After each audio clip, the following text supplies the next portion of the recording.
G'day, I'm Adrian, and this is my place.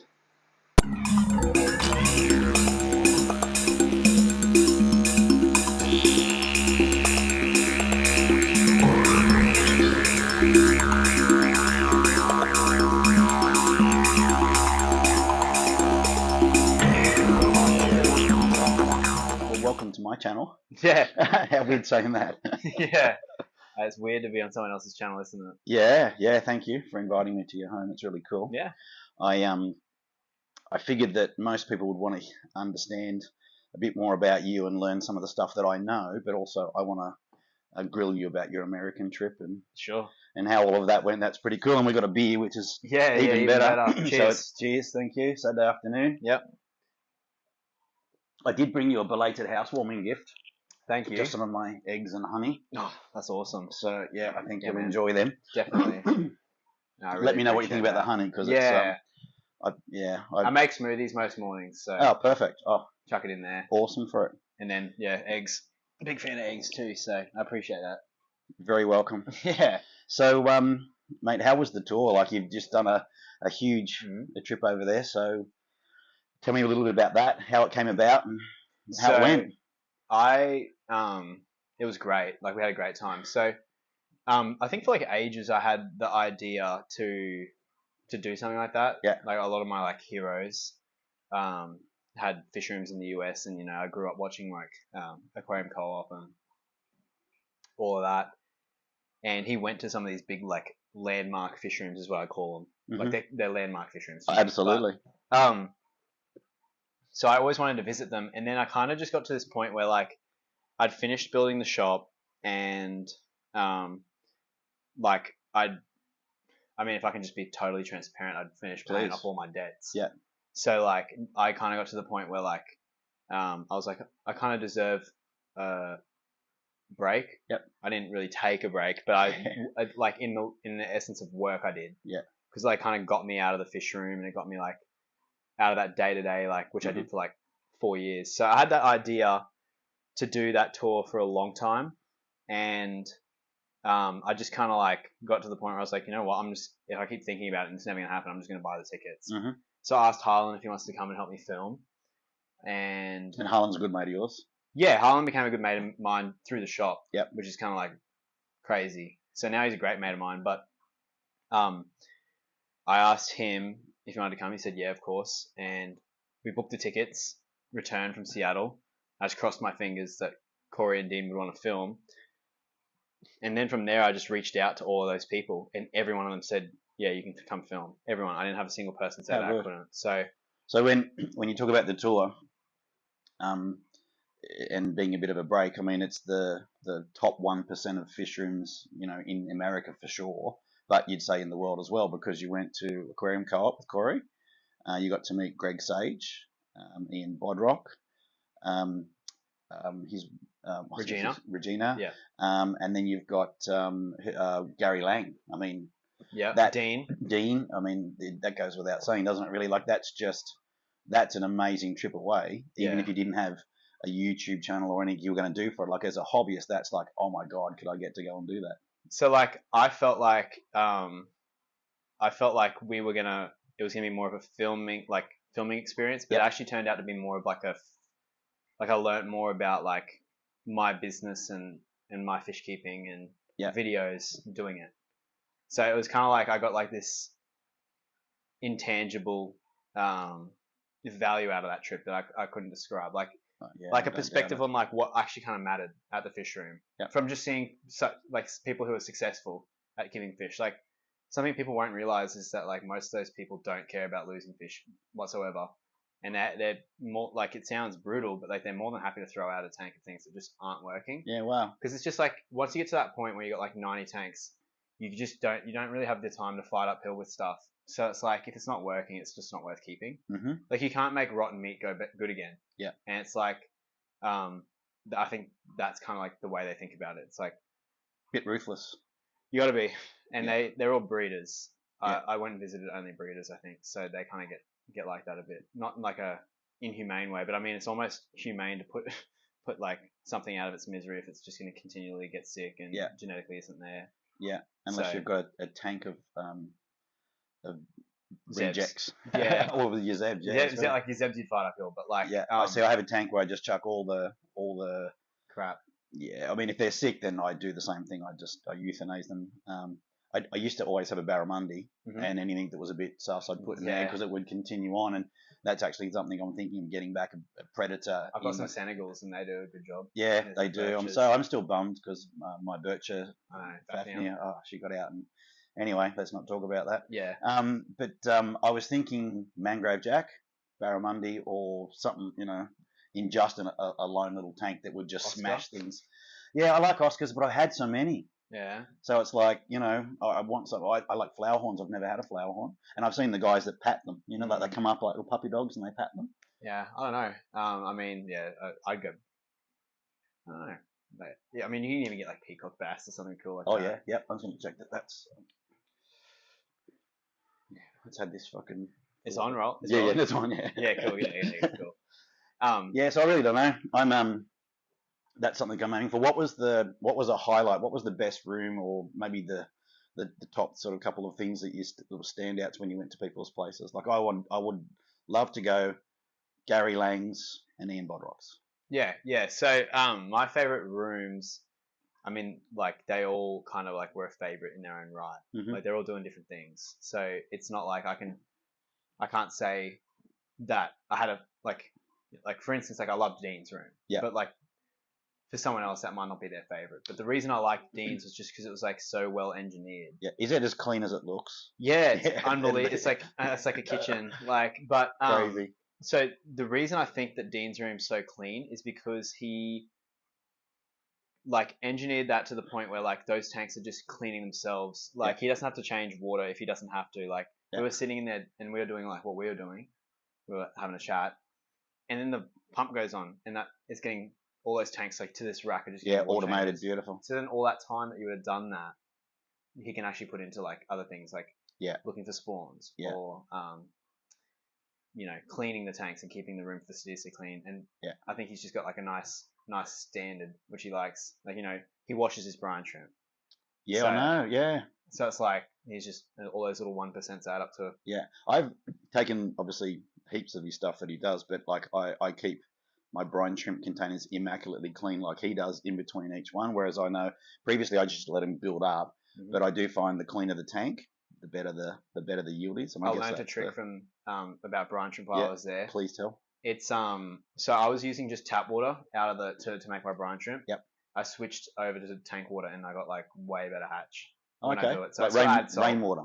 Well, it doesn't have to be rainwater, but like just aged fish tank water. Aged fish tank water. Yeah, so I just grab it out of it. Oh, so not a water tank, a fish tank like this tank water. Okay, right. Aquarium water. So like instead of I rinse it out, clean it, and then I just go back to the tank, take a scoop of the tank water. Smart. And it's like that water's neutral, so you just add a bit of salt to it, and they just hatch better. So there's no chloramine and BS in there. You know what I do with brine shrimp, and I have done for years, is if I make a big batch, and sometimes I can go through a batch in a day easily. Yeah. But if I make a big batch up and I've got some left over, I actually put spirulina or green water. If I've got green water, I tip green water in, and then the baby brine shrimp eat the green water. It keeps them alive. Keeps them alive and they grow. So I find them when I put them in the tanks, they're still all swimming after 48 hours, whereas normally after 48 hours you put them in and then the little bodies just sink down. And then they don't do that well. The cories love them. Plecos love them. I feed it to everything. Yeah, I mean, so like I do stuff like that, but like I prefer to have this super fresh stuff. Oh, me too. So like I normally just rock a few. But you've got in your room, you've got like three bubblers going. I got one. I'd love to be able to get another one too, but that's how you do it. Like you have them staged like that. I'd use the whole thing fresh every night if I could. But then I know, oh shit, I got to work tomorrow. I'll save that till tomorrow night. And even though I know it's only 50% as good as that day, is better than nothing for them. Yeah. And I've got sparkling gourami babies at the moment. They are so tiny. I don't know if you ever bred them. They are smaller than rainbows almost, but they I just had no green water to keep up with them, so I've been using your bug buffet or the green cuisine, and I mix it up and milk it, and I just make the whole water milky, and it seems to be doing way better. You know what another trick is? Is the squeeze out a sponge filter and feed that. Oh yeah, I do that. Tony does that. He does that with his Bosmanos. I'm sure he does. He's got 400 of them or something. It's just like You see them eat it. Yeah, Stuff. it's a good thing. What a great resource sitting in your tank. I mean, even if it's just like, even if they eat just poo, I Mm, feel like that poo's got bacteria in it that totally. they can still use as energy. So Yeah, it'll just get them through a feeding. yeah. I'm going home to do that tonight. Yeah, I've been doing it for my pea puffers. Like the babies are just Oh, too and you've small. got babies there, and I'll put up some B-roll of that. You're breeding the pea puffers, and Mm. I've never been able to do that. That's escaped me, that one.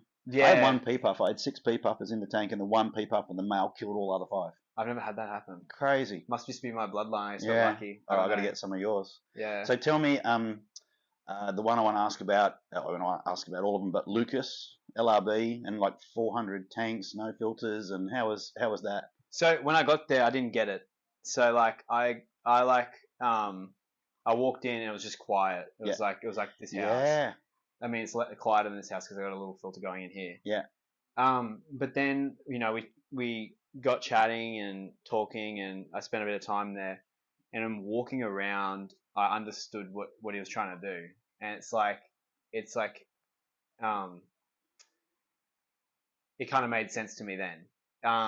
So he's got like a lot of tanks, and the goal is just what can I get?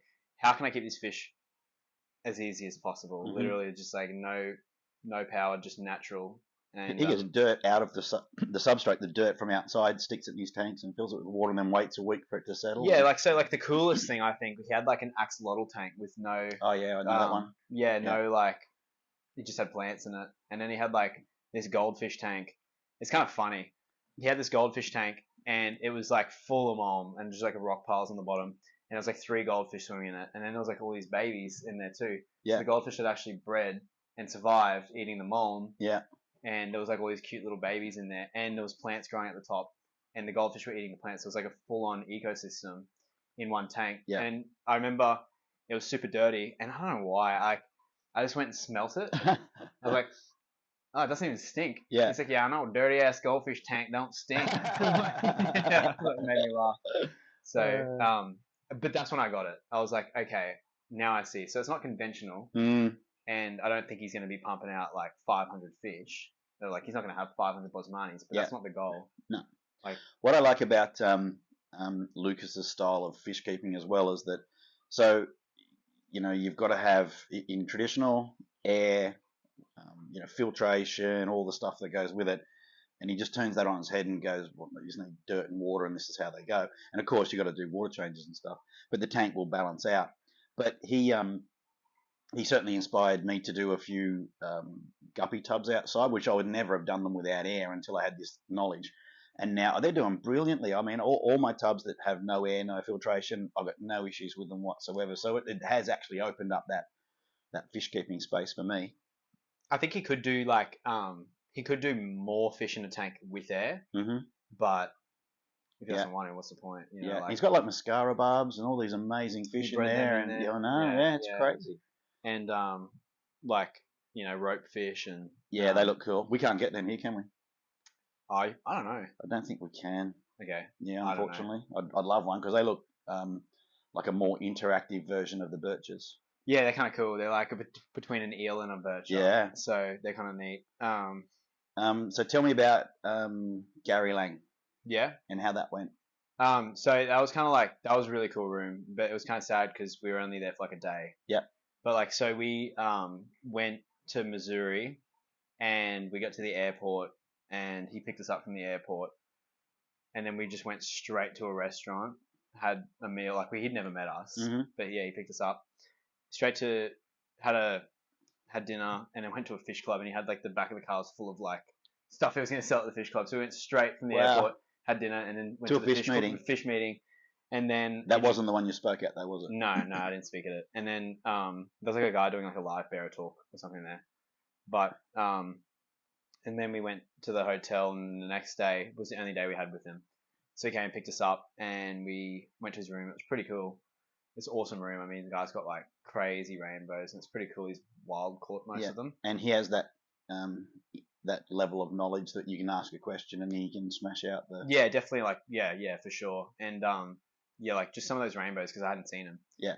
So for me, like the Kalitar was probably the nicest. What were the ones you showed me on the Kalitawas? The Kalitawas, wow. Yeah, Kali Tawa. They're not described. Okay. So like, you couldn't get them, buy them. He collected them. He collected them. Yeah, he collected them in 2019. They were pretty cool. And man, the name escapes me. I'm actually editing his video at the moment. But yeah, his room was really cool. The funny thing about his place was we were filming, and then it hadn't snowed there for ages, and so we go downstairs, start filming, and then we come back up for a drink of water and a beer halfway through the film. He loves beer, and we're like, oh, it's snowing outside. Me and Harlan start like jumping up and down, like, yeah, we haven't seen snow, and like run outside, just having a snowball fight, like halfway through the filming, and then we come back in. And we're all wet from all the snowballs and stuff. We just start filming again. Yeah. So like, there's like this one cut where like all of a sudden we're like wet halfway through the video. Yeah, I do that. I've only seen snow once, and it's like so foreign to us here. Yeah, I know. Snow. Yeah, we did like a Rocky Mountain tour. We went to Denver for like 3 days, and we filmed with Greg Sage for one, and we took a chill day because we just filmed so much, like 9 days straight. So we took a chill day, and then the day after that, I booked me and Harlan a Rocky Mountain tour. I couldn't hire a car because I wasn't 25 and Harlan was 18, so we couldn't hire a car, and we didn't want to go skiing because I can ski but Harlan can't. So it's like, what's the point of going skiing for a day? So I booked this tour. We get there and we were like 20 years younger than the other people all on this tour. It was like a romantic tour. So I was telling everyone, it was near Valentine's Day, so I told everyone that me and Harlan were Valentines. Oh, that's funny. And we went on a tour. And then what did you buy him? Did you buy him a gift? No, I didn't buy him a gift. And then we went up the mountain, and you started to see the snow. This first spot we get out, like these two dumb Aussies. They hardly ever ask the guy. They hardly ever get Aussies. We jump off the shuttle, and we just start throwing snowballs at each other. And every spot there was snow. Me and Harlan have a snowball fight. Oh, cool. We weren't even checking out the sights. We just wanted to see snow. Yeah, I'd do that. So, but yeah, Gary Lang's was cool. I went completely off topic, but. Very cool. I'm going to check this before I ask you this question. Man. Yeah. It's not so much fun being in charge of the camera. I'd rather just... It's hard to focus, hey. It's really hard to, like, get into it. Trying to think of all the other stuff that's going on. It's like trying to, like, I know, because you got to, like... It's easy for me to talk right now. Yeah. But, like, when I'm filming, it's really hard. And you've got, like, 3 cameras you're thinking about? 3 cameras, and then you're also trying to direct the conversation. Yeah. For the edit. So, like, that's hard. Yeah. But... whatever. I had a quick squeeze at your little editing area as well, as far as your studio is concerned. It's not much of a studio. No, I will put a little B-roll up of that as well. But, but that's where you sit and do. You do most of your editing, do you? Now I do. I try to. Yeah. I've got like 2 guys who like edit on occasion. Yep. But like they're not like super serious or whatever. They're kind of like, it feels more like they're doing me a favor sometimes. Yeah. And like I used to outsource the editing. I had a really, really good editor for a while. Nice lady called Rena, and she used to do a really good job. But in all honesty, I probably burnt her out. Yeah. Like it was just too much editing, and like we really had like both had like really high standards. So, I wanted the videos to be really good, and she did too. And it was just too much, and I think like she was doing film school or whatever, and it just didn't work out. So that's fine. But I like the videos that you make. I can tell which you edit, and like obviously the podcast where you don't. But you one thing I've got since having to do my own editing and learning from scratch, like I nowhere near computer literate and have any idea of that sort of stuff. But if I do something, I put my all into it, and I wanted to learn and get into it. So and I've done okay. I mean, I hopefully haven't embarrassed myself, but I've got this massive appreciation of how much work goes into making videos for people, and like the stuff that you do. I mean, it's top quality. That clip you showed me before, the one that's coming out, the Cairns video. Wow, I mean, that's a documentary. That's a film, you know. But people really they don't understand how much of an art form it is and how much effort goes into making that's a 10-minute video. You know, like the 30 minutes for me will take me a full day to edit, maybe 2 days to shoot, a full day to edit. And I'm nowhere near at the quality of yours. So so kudos to you. It's like you do a brilliant job, you know. So I appreciate it. And I know that it transfers well energetically because of just the following that you've got with people. Like you pick some great topics, great content, and you present it in a really beautiful fashion. So I've taken a lot of the editing on now since. Yep. What were you going to say? Sorry. No, I was just going to say, so I'm really interested to see with what you come up with out of the States. Yeah. Because I think it'll be another, like, from what I've seen in there as well, with what your knowledge and then the enthusiasm, inspiration for what you've just got and seen, and now you've got in the can, so to speak. You want to get it out, and how you actually deliver that is going to be awesome to see. So like, I feel like my videos aren't like super cinematic sometimes or whatever, but I feel like they feel kind of real. Yep. I try to get just like if someone watches it, I just want them to like chill out and feel like it's like real. Yeah. And like, I'm not trying to be someone I'm not. Yeah. So yeah. But like, yeah, I've taken a lot of the editing on, which is good. I actually enjoy the process of editing. I like the control of it too. So like, for me, if I make a video, like, it just doesn't seem right sometimes. I feel like the editing is the most important part of the video, because like, you can take a piece of shit and you can really polish it with editing. Totally. Like, I've some of my best videos I've just filmed on phones and edited them the right way, how they need to be, and it doesn't need to be like a freaky edit. Yeah. But it just makes it how you want it to. So yeah. Well, mine's shot in the old iPhone 10 at the moment, which I'll check, by the way. Yeah. Still going. There'll be nothing worse than getting to the end of it. I know. It'll cut at some point, so it'll just go black at some point in this video. But so I like the control of it, because, you know, people, when they come to my channel, and my end goal, I guess, like, my goal with this is to have fun, and to have fun. Like, I can just breed fish for fun. Yep. That's my like job. I was going to ask you about that. Like, what's the inspiration or the motivation at the moment? Like, is it to breed fish, to run your shop, to do YouTube? How does it all fit together for you? Like, I guess, like, the motivation for me at the moment is just to like have fun and like enjoy my hobby and all that. Be a hobbyist. And like, which is the point of this place here, isn't it? The studio. Yeah, so it's my first tank here. Yeah. No fish? No, not yet. No, there's a funny story about this tank, but funny story. You own a fish shop and you've got a tank with no fish. Yeah. I'm breeding up the fish for this tank. I want them to be the best display. Fish I can get. Yeah, because I don't want them to have like worms or anything like that. Like, no risk. Yeah. So it's gonna be a great tank. But I like it a lot. Yeah, Jason did it up. Yeah, Jason did it up. We had the original. I'll just tell the story. So the original purpose was to be for these mountain crays from Northbrook Creek. And this was meant to be a Northbrook Creek River, like, creek tank. Yep. And I put these like grates up the top, like this egg crate, so I can grow all the pothos up over this piece of wood, and then go around. A person in Florida gave me that thing up there, which is really cool. The Keeping Fish Simple sign. Nice. So it's gonna look super cool. But I come back, I put the crayfish in, and Jason's telling me, oh, they're not gonna climb out, or whatever. They're too small to push up the lids. Yeah. I come back from the beach. 2 of them are like dead downstairs. Yeah, I've had that. I was like, oh, okay, this isn't gonna work. Yeah. And they also started to just like pull it apart. Like, they just mined into those rocks and pushed all the sand out front. So I was like, I'm not having those rocks fall and crack this tank in my living room. Yeah.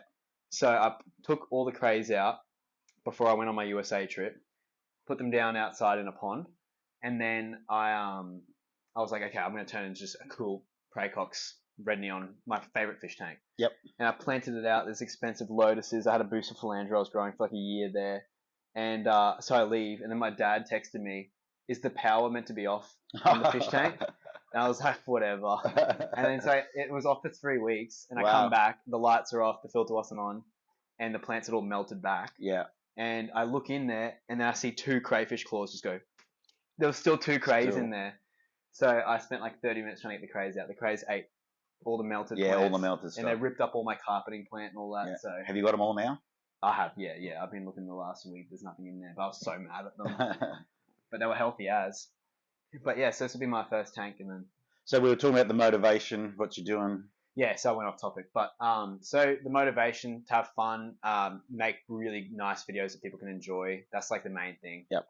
If I like, that's how I feel I can help people. Yep. You know, like when people wanna, like, I don't feel like I'm never going to be like a guy in a hospital helping patients get into bed or anything like that. That's just not me. But if I can make someone like, if someone can come home from a big day at work and then like turn on a video and just chill out, or see something they haven't seen before, or and can tell I've like tried to make it like that for them. Yeah.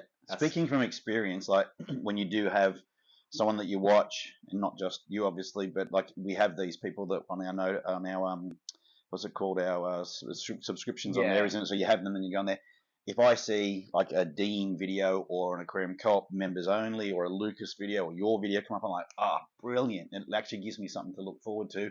and I plan my night around. I'm going to go home, feed the fish, put the chickens away, dinner. Then I'm going to sit down and I'm going to watch these 2 videos, and then I thoroughly enjoy that. That whole experience. So I look forward to it. Same. Like, yeah, that's how I felt exactly about all the people I used to. I filmed. That's how I used to feel about when their videos would come up. Yeah. So like, and I watched most of those videos 3 or 4 times. Yeah. But yeah, like, and also you just kind of like make these little assets for like people in the hobby where, like this Gary Lang video, his room's now immortalized. Mm-hmm. It's like people can go back and like watch it. And I'm not trying to sound like too big for my own boost. It's not it at all. Like I want that video there. Oh yeah. So I can go back and look and learn all those little tricks and stuff. So well, there's only one. Like he deserves to have that totally on YouTube. Same with Ian Bodrock and Regina. Like there's only one video that I know of that's aquarium co-op that's years old, and I would have watched it 20 times, no doubt about it. But to see an updated version of that room, how he's progressed, and then have that to, as you say, immortalized. Yeah. I mean, they deserve it. Okay, because I watched those 2 videos. It's I think you're getting confused between Ian Fuller and Eric Bodrock. You're combining them. It's Eric Bodrock. Eric Bodrock. Sorry. I know. So you're right. Yeah. You're right. But the Eric Bodrock video was the one with Corey's. Yes. Back in Corey's, as in Corey Aquarium Co-op's one. And then you've got Ian Fuller. He's also the Corey guy, but he's the guy in the UK. Yeah. Yes. Yeah. That's what Eric it was. Bodrock. Thank you. Eric. Yeah. Well, half a beer. Yeah, I know. But like Eric was like this guy, and he's like, I didn't realize it. He is the definition of a freshwater fish hobbyist. Like definition. He's never worked a job that, he's like done other stuff, but like for the most part, he's run 3 fish shops, set them up, sold them, and had an exit, and then just set one up again. Wow. And done it like a few times, and then now him and Regina just breed fish for profit. Yep. And they've made literally a living off of their fish hobby. Yep. And the guy, they breed some incredible fish though. Did you know about his aquarium memorabilia collection? No, I didn't. He's got an entire room. It's probably worth about I don't know, a lot. But he's got like all of these fish food packets from the 1920s. Wow. And, Victorian fish tanks. I put it in my video. Like the pressed metal edges on them. Yeah, cool. Yeah. And so like you just look at that guy, and it's like, what, like, lack of a better terms, like, what a freak. Like it's you're like, dude, this deserves a video. Like this guy deserves a video. Like this is an aquarium hobbyist. This guy cares so much. So it's like, that's kind of the other reason. It's like, I think if I can make a cool video of it and it can be there for people. Oh, for sure. Like I can feel I feel the same way about the 3 videos now for my room that you've done. Like it's changed significantly. You wait till you come back to do the 4th one. I forgot what it looked like in that. Yeah, it's just a memory. First 2, yeah, that's the thing I like about it. It's like you're capturing like those memories. I mean, I have just a personal YouTube channel where I just film crap. Yeah. And stick it together. Yeah. And then it's already been like 6 or 7 months since I set that up. But I go back and look 6 and 7 months ago. I'm like, wow, my life was different. Yeah. And I can actually like have a clip of a day in my life. Yeah. From those. So I don't know. I'm just obsessed with capturing moments. Yeah, it's cool. Oh, and especially when you can do it and present it in such a beautiful way. Like, you know, you've got that skill to do. It's a hard thing to do. It's like my big interests are like fish keeping, fish breeding, fish breeding. I love storytelling, and I'm not a filmmaker, but I like. Well, you are actually. I'm not like you're both a cameraman, editor, producer, on-screen talent. Like, and anyone that's a creator has to be like. I think to a level, but I think that you can see your progression as you go along, as in that filmmaking side. Like that again, that Cairns video, that's going to blow people's minds. It's beautiful. It's cool. Yeah, I hope so. Yeah, it gives me goosebumps. Yeah, me too. I'm just going to check this again. It's fine. You should leave these little clips in. If you're going and check it. I'm going to put the whole thing up. You know, like you did. Yeah. It's like, oh well, whatever. You want to come and sit and chat with us? Here it is. Yeah, it could be as boring as shit. But so I mean, that's what lights me up, you know, and I rotate between that. So I don't like doing the same thing over and over. Yeah. Because I'll burn out. So like right now I'm itching to do some videos in my room because I haven't done them for a while. Yeah. So I've got like that ability where I can film like my tanks in my room. Yeah. Then once I get bored of that, I can go and film yours, or I can go on another trip somewhere, or film a documentary thing. Yeah, brilliant. Just like a bit of variety to my life. For sure. Yeah. That's variety is the spice of life. It's a blessing to have that. It is absolutely. It's a blessing to have that in your career, your workspace, how you live your life, as part of your life, as opposed to I've got to stop my life, go to work 9 to 5, do that shit, come home, then start my life again. Whereas for you, and similarly for me with my farm, it's like, okay, I live my life that includes doing the stuff that I love to do. And you know, I never forget how fortunate we are to be able to do that sort of stuff. You know? Yeah, I mean, we could be in way worse circumstances. Like, I watched Blood Diamond on the way home from the trip, and it's just like, you're just like, whoa, like you could be in a completely different circumstance, hey, and like, mate, I watch those things. Sometimes, you know, like the slums. They'll do a tour of a slum in India and Philippines, whatever. Man, it's some. You know, we're very lucky here in this country. That's for sure. We don't have that level of poverty, but just like blessed, and like then even more, like blessed to just have the opportunity to like turn on the camera and share something. Yeah, and then even to a much lesser but more easily accessible as, you know, we again in the slum, they don't have anything, and you look at that level of poverty, and then you go to Australia, and all of us have the ability to have a beautiful piece of nature in here, you know, in our room, and to actually be able to contact it. So yeah, I mean, it just brings me tranquility, like looking at it, like peace for sure. That's the goal. Like, that's why I went with a sump filter. I don't really like sumps, but I didn't want any bubbling. That's a sump under there, is it? Yeah, so it's just sump and a bit of buffet. Nice. So very cool. Probably a dried up crayfish under there. Yeah, probably. Too. Yeah, I found so many of them. Usually you find them when they stink. Yeah, I find they don't stink. Oh, really? Mine haven't stunk. They must dry out quick. Give them a couple of days. Yeah, no, they're bad. And snails are the worst. I tell instantly if I've got a mystery snail dead somewhere, putrid. And if it's even close to the ground, Zig will pick it up and take off with it. Disgusting. I want to ask about, of course, Corey, Aquarium Co-op. That's like the big brand in the industry, and all the rest of you got to meet Corey. Dean, of course, which you might want to combine the two because they're sort of linked. But I mean, that's cool, and I can't believe how hospitable Dean was for you guys.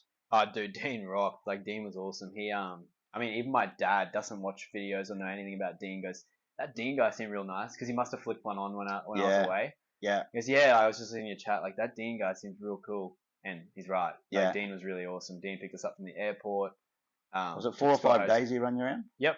Drove us down like 3 hours to Oregon. Wow. Oh, dude, we were filming, and I burnt Dean out.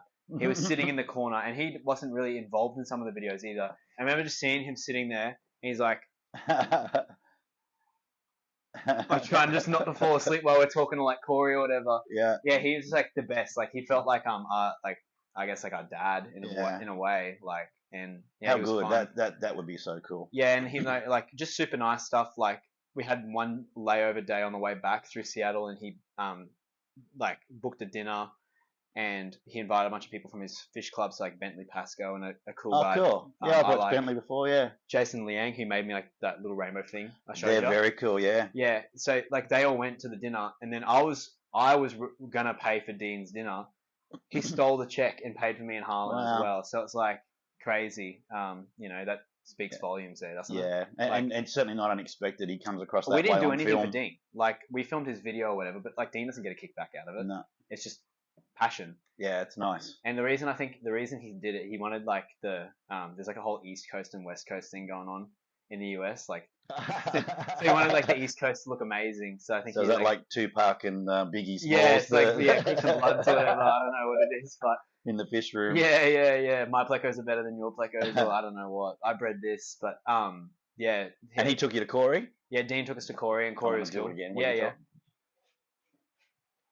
Still going. We only got to spend like a day with Corey because he's just busy. Yep.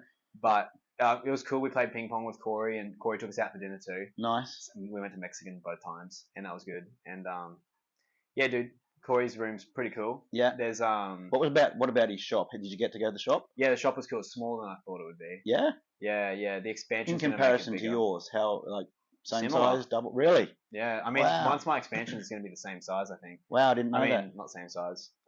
Well, he's got the expansion too, but yeah. Did you get to have a look out there? Yeah. He showed us that. Yeah. So that'll be cool. It was Murphy died We were there, so you know what's weird? So Dean's lungfish died, and Murphy died within a week of us coming. Wow. And within 3 days of each other. I don't know, we had like some weird thing we thought like a good thing. I was like, this Aussie guy comes and all the fish start jumping out of tanks. But yeah, he's had such a big tank, and like, I love. You can't get those Naboo puffers. Naboo puffers, are they? Yeah, I think so. Yeah, MBUs, whatever they Naboos.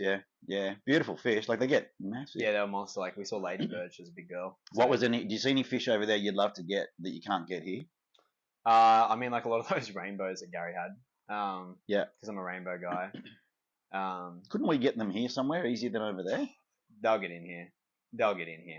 Because it's not hard. It's like Papua New Guinea, Northern Australia's rainbow territory, isn't it? Not like so we can have all the Australian ones, right? Like we can get those. Mm-hmm. But and from New Guinea? You know what the weird thing's going to be? They're not going to come from New Guinea. They're going to come from Japan, or they're going to come from America, and someone's going to bring eggs across. Right. That's how they'll get here. They're not going to come directly. Crazy. It's a few hours north. Like it'll come from like Germany or something. Yeah. The fish. So, but yeah, like those or I don't know. I mean, some of the plecos are kind of cool, but I've got like.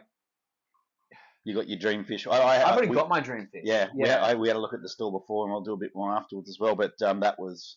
Yeah, you got some cool fish, like some very cool fish. Yeah. So like I've already got like my stuff. Like, if I can like describe it, you know how you get like the fussy eaters. Mm-hmm. Like I'm down to try a different type of food, but when I go to a restaurant, I tend to try things at a restaurant. But like my granddad, since the start of time, has like anytime he goes to fast food, he always gets like the cheeseburger and a milk.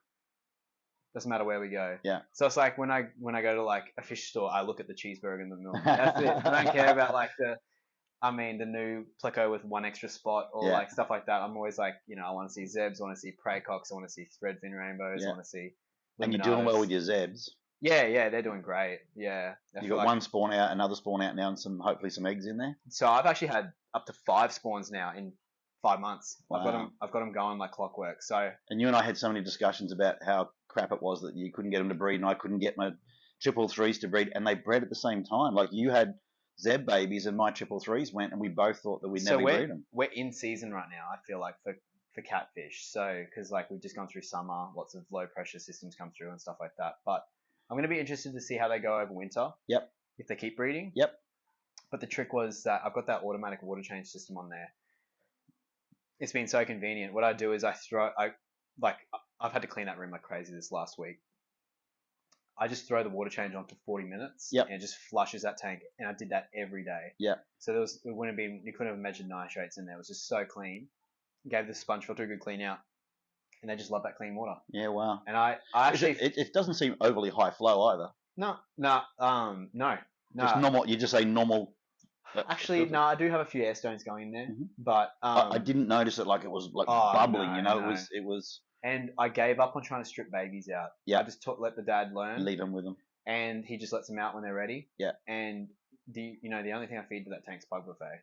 Okay. Bug buffet and every now and then a bit of green cuisine. Because I let the babies come out, I actually lost a Zeb baby choking on frozen brine shrimp. Wow. So I'm like, can't feed that anymore. Crazy. So I smush up the bug buffet, everyone gets to eat it, the babies get some. Yeah. It just works great for that tank. But yeah, like they're like clockwork now. They're like, and it's not I wouldn't even know how many there are in there. I don't count them because like that's another thing I learned from Dean. Don't count your eggs before they hatch. Yeah. It's like a voodoo curse. Yeah, I agree with that. I have a look and go, is more than 20 or more than 10 or I don't count them. No. Same until you take down the tank and it's a surprise. Yeah. Because that's like poison for the hobby because that ruins it. The hobby's not made. I'm not here to make money off this thing. I'm here to enjoy it. Yeah.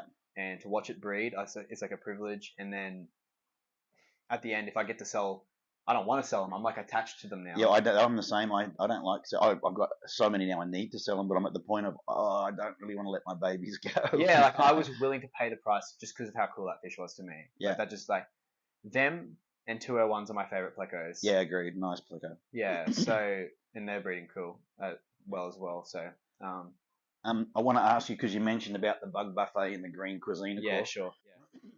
Yeah. How much have we been going for? Like 30 minutes or something? 39 minutes. Wow, that went quick. It's the beers. Yeah. Your food and I'm not pissing in your pocket because if I didn't like it, I'd tell you. Sure. I'm really honest about. Not backwards about being forwards. No, it's brilliant. Like I found particularly the bug buffet, like I think I've said before, is I milk it up. It's so good for my fry. The green cuisine is awesome because of the way it floats down, and Corey's and Plecos. So I again, credit to you where credit's due. It's a brilliant food. So I have to give credit to the guy who helps me make it too. Mm-hmm. Yep. I totally have to give credit to Mick. He smashed it for me. I know Mick, lovely bloke. Yeah, yeah. So like, I went to Mick and I told him I wanted to do it, and he already had a few prototypes. Yep. And then I was like, this rocks. Yep. But let's do it my way slightly.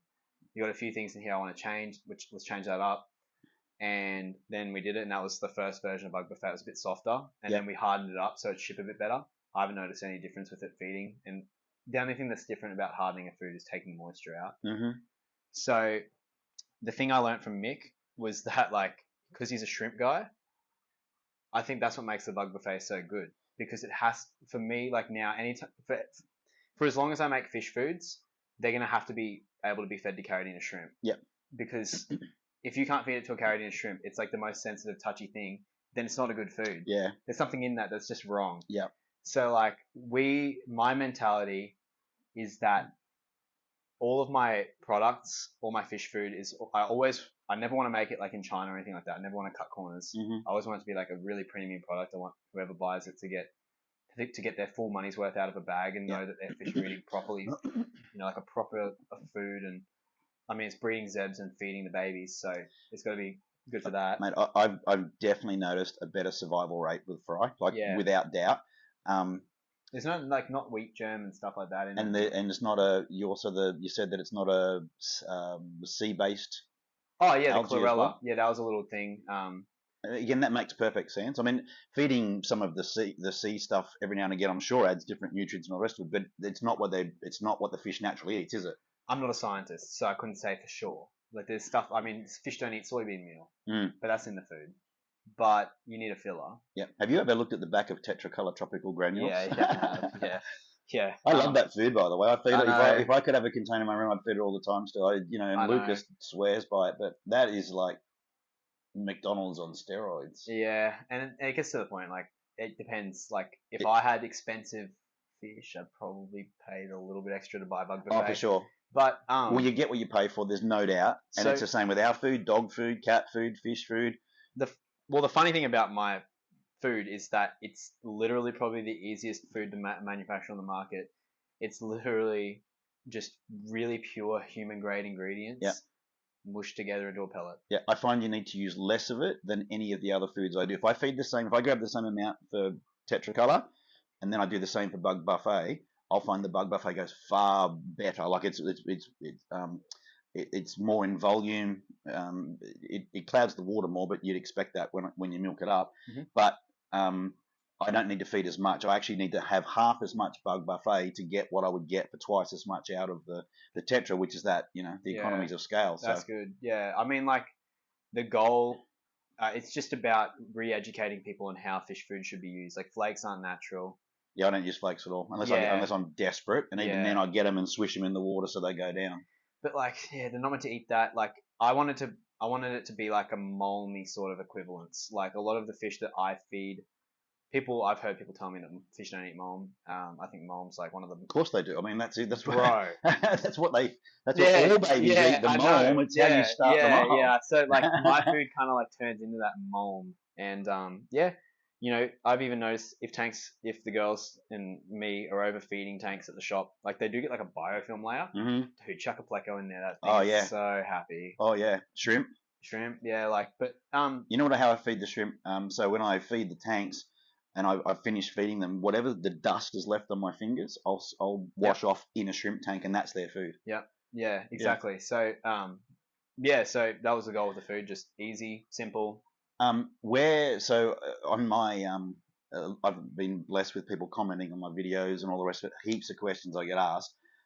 Where can we buy Bug Buffet? Of course, in Australia, just jump on your website. But are you going to release it somewhere else internationally? So I'm trying to figure this out because like it's just like it's hard. Yeah, it's so. Well, we're so far away here. It's a really hard thing to export stuff from Australia at a reasonable cost. And it's already an expensive product. Yeah, because we choose really good ingredients. So I think what we're going to do, I might change the plan, is probably open up the possibility for stores to buy it, and that'll help us just to get that distribution. So like if we can sell it to say like mum and pop store, and they can sell it and get a profit, and we can get the profit from selling it. Wholesale so you'd be price open to anyone, to wholesaling, any wholesalers offers from America or somewhere like that to come and contact you. Yeah, I'm just waiting. I'm just waiting for the right opportunity. It'll come along. You know how that works. It's when you're ready, it will happen.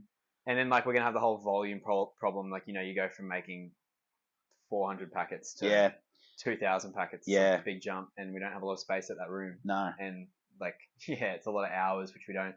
We're already like had to give up a lot of tank cleaning to do the food. So we're gonna have to get a few more staff. And if you're watching this and you want to apply, for sure. Yeah. Brisbane, Australia. Yep. But so it just with time. Like that's one of the other things I learned. It's like not everything has to be done in a day. I like tend to, for some reason, just naturally as I am, want to get a lot of things done quickly. And I don't think that's a good mentality. So like, since I got back, I was like, all right, the room looks like shit. Looks like shit. It's dirty. I haven't been here for a while. The fish tanks will run down. What I'm going to do, minimum 5 tanks a day. That's easy. I can just do that. And then I end up doing 15. And then the next day I do another 15. And then I got back last Friday. I've been here for a week now. Back room's all cleaned up, ready to go for whatever I want to do now. Yeah, nice. That's the breeding room. That's the yeah. So it's like, but I could have tried to do that all in one day and just burnt myself out. It's the same with editing. It's like, okay, let's just do. I set a timer. No looking at my phone for the next 45 minutes. Let's just dial in and I think get it done. You mentioned before when we're talking about editing is you set yourself that time where you get into that zone and that place and right now I'm editing, and you get into that flow. It's like, okay, my mind's like running all over the place. What do I need to do right now? What's the one thing I need to do right now? Okay, we're cleaning tanks. That's all we're gonna do. We're just gonna clean tanks until 2 o'clock, and then we're gonna go home. All right, then we're gonna chill out for an hour. Have something to eat, have a coffee. Do I feel like editing? Cool. All right, 2 hours editing. Let's just go. Yeah. And just like nice and chill, and little things over a long time add up. And like, if I knock over tomorrow, at least I wouldn't have been burnt out from cleaning all my fish tanks the day before. Yeah, true. So, like, yeah. Well, you've got, what did you say, 15-ish videos to make? Yeah, of the US tour. Yeah. So maybe I need some help. If you're an editor, hit me up too. If you're a good editor, yeah. Yeah, I won't apply. No, that's way too hard for me. Yeah. So I'm just getting through iMovie. Yeah, if you've made some good videos or something like that, hit me up. Yeah, like I'll pay $40 an hour. So. And that's obviously all US content. You've got so much also planned for Australian content, haven't you, for your channel? Yeah. I want to. So we're gonna go to like Northern Territory in June, and then September we're gonna go to Cairns again. Yep. And Gary Lang's there, so I want to try. Wow, I want to take him collecting and film that. Nice. Oh, that would be good. If he wants to. Yeah. I don't know if because he's got his, we've got our boys. Yeah, like, and he'd have his system and these people and. So we've got like our group of mates and stuff, like whatever. So he's got his group of mates, and like I think like I'm just to Gary Lang. I'm sure he likes me and Harlan. Probably found us funny, but like we're still like some dumb 23-year-old kids. Like he wants to go there and hang out with his boys and have a good time. Oh, for sure. So, but maybe that could happen. Who knows? That'd be cool. If everyone can go like and pressure Gary Lang, that'd be cool too. Be like, film a collecting video with Nick. But well, if you ever have a fight or a dispute or break up with Harlan, let me know, because I'll do all the camera work. No, that's unlikely, dude. I'll go up there. Harlan and me had the best time. Like, he did a good job filming, from what I've seen. Like it was, and because he of course filmed you with my room as well. But he's as you say, you met him through the shop. He's picking up his skills through there as well. So like everyone's probably wondering who he even is. Yeah. And like so I was. I'll put some B-roll up of his channel as well, because he has got a YouTube channel. Yeah. So like I opened the shop, and then he was just a nice kid that walked in, and I felt like I already knew him for some reason. Like he was really nice, and he asked me, "Oh, can I film the room?" And I was like, "Wow, this guy cares a lot." So I said, "Do you want a job?" And I didn't know he lived an hour away, but he said, yeah. And then he, for 2 months, drove an hour each day to come help me. Wow. Clean and all that. And for not much money. Yeah. Like $20 an hour or something like that. Yeah. And like he Yeah, and then like he stopped working for 2 months and he went and did I don't know what he did, some graduation thing, and then I actually went and had a coffee with my mum at the beach, and Harlan's a big beach guy, and I was just sitting there having a coffee with mum. I think, what the fuck is that, Harlan? And Harlan was putting his surfboard in. He was staying above the coffee shop that we just went to. I said, dude, I haven't seen you for ages. How you been? It's like, yeah, good. And we just kind of like stayed in contact after that. Yeah. And then now we're like, once you do a trip with someone like for 3 weeks, yeah, you either become best mates, yeah, or you sure. hate each other. Yeah, yeah. And we're it's actually almost invaluable if you do have a good traveling companion, because not only have you got to get on with each other and be able to fit into each other's lives, but you also want to be able to rely on someone if you crook. And like Harlan, and, have that friend there that actually takes care of you, and vice versa. So Harlan got sick. I didn't get sick. Harlan got sick, mm-hmm. which is funny because I was taking these vitamin bombs while I was there. Yeah. Like, just trying to like stop myself from getting sick. Yeah. But oh shit, I forgot where I was going to go with that. Well, I was talking about us, having traveling companions. Oh yeah. So I've got the low battery signal, so we'll wrap it up shortly. But yeah, anyway. yeah. So he he got crook. Yeah, he got crook. You didn't? No, I didn't. There was something before that. I got lost. I don't know. That's all right. Well, because we're running out of battery, I'll continue on with just a couple of others. Yeah. So what was did I miss anyone? I mean, you saw Greg Sage as well while you're over there. Yeah, Greg Sage was really cool. Yeah, I like that podcast. That was really good. I listened to that on the way to my farm, which is like an hour and a half to 2 hours, depending on traffic, there and back. Yeah. So I got to listen to the whole thing, which I really enjoyed. He's just a genuine guy. Yeah, he seemed very nice. I'd sell him the bug buffet straight up. Like, okay. Yeah, he's cool. I liked his the way he had business philosophies for a lot of stuff that he did, and his customer service sounds pretty good.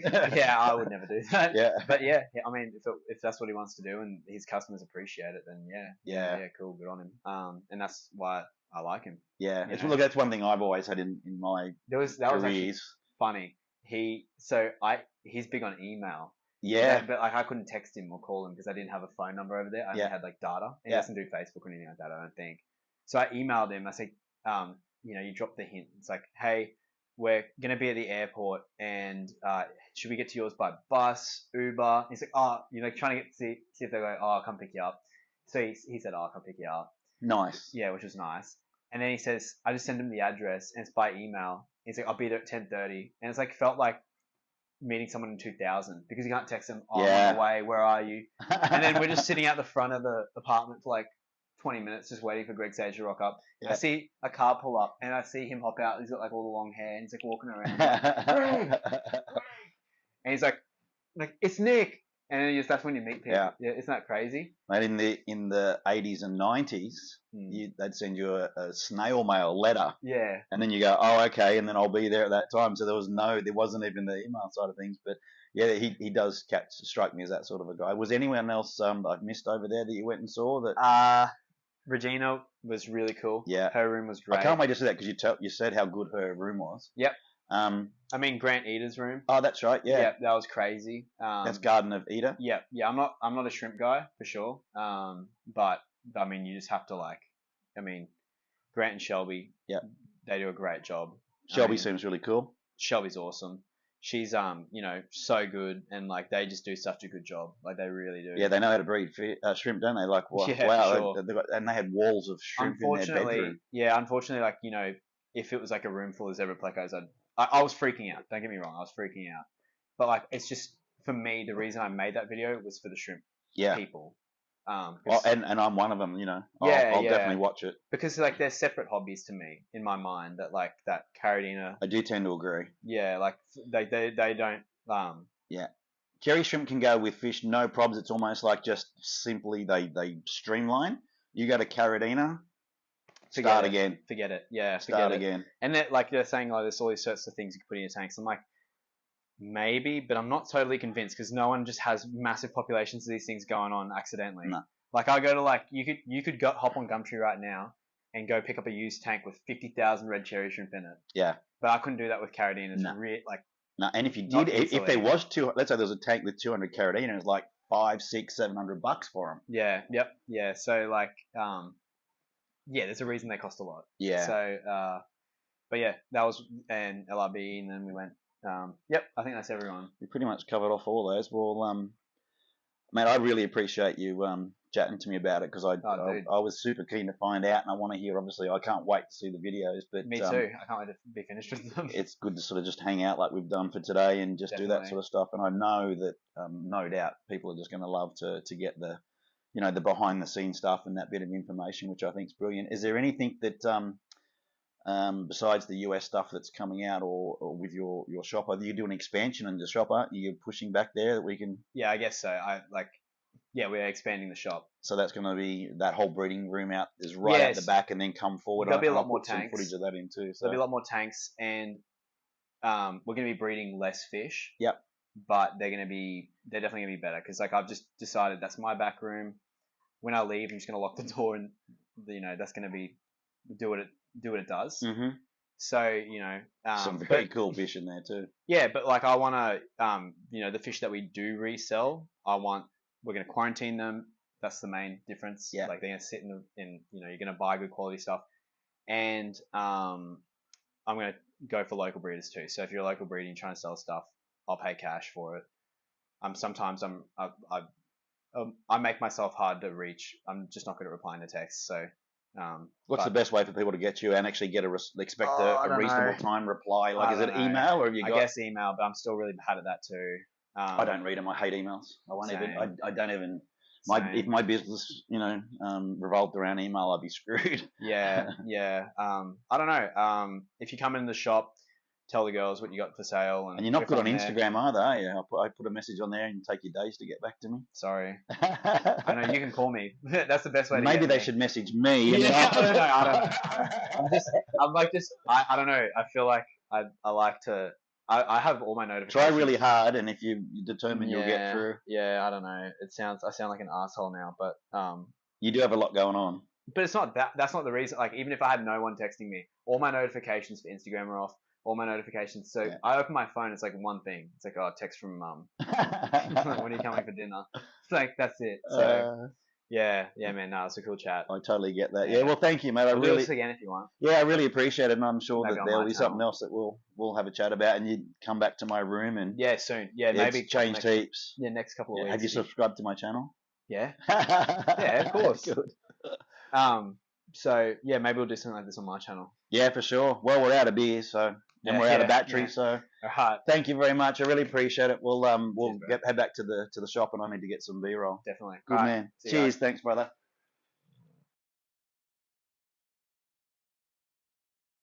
That's great.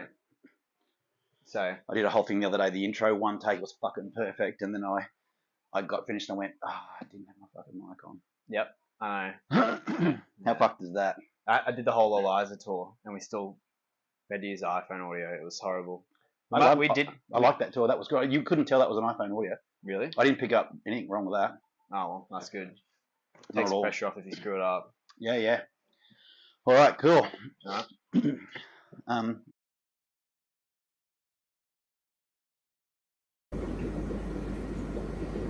So Nick has closed the shop, and we've come back after our interview, and he's let me loose in his store, which is pretty cool. Just a quick look through. That's the section that Nick's going to be opening up there and down there, which will make his store probably 3 times the size, I think. Got some great fish in at the moment. I've probably already shown these guys, but I'm beautiful angels. Alright, let's go through this way. Just do a quick walking tour just through it once so you can get the feel of how it actually looks.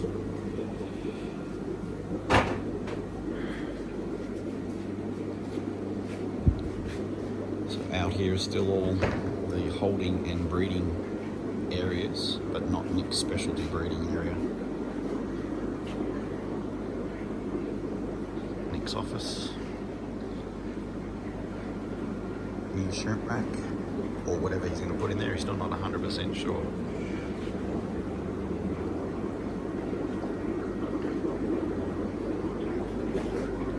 Now it's so quiet with not many people, you can actually hear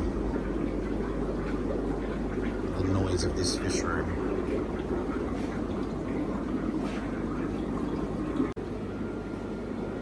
And then this is the breeding room. Nick's special breeding room just for his hobby.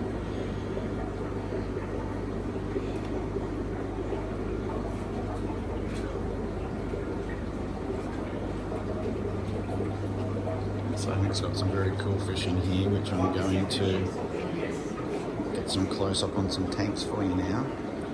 But this is where all the good things are, including, I'm going to sneak down if I can see any. Yes, look at the zebra blackos.